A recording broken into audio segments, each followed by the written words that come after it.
พายุคาเมกิได้พัดขึ้นฝั่งที่ประเทศเวียดนามแล้วเด้อคาดว่าจะเคลื่อนเข้าประเทศลาวผ่านแขวงอัตตปือในเวลาประมาณ2 โมงของวันที่7 พฤษภาคม 2025และจะเคลื่อนเข้าแขวงจำปาสักในเวลาต่อมาด้วยความไวลมอ่อนลง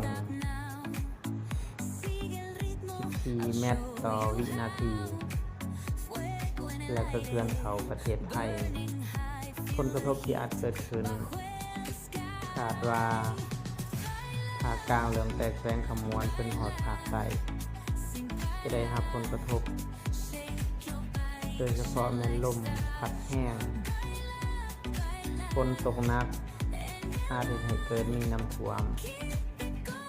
โดยเฉพาะการปล่อยเขื่อนฉะนั้นจึงขอให้พ่อแม่ประชาชน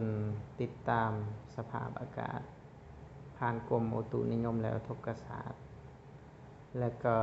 ติดตามข่าวสารจากแผนกกสิกรรมและสิ่งแวดล้อมแขวงเพื่อกะเกียมรับมือเพื่อหลีกเลี่ยงผลกระทบที่อาจเกิดขึ้น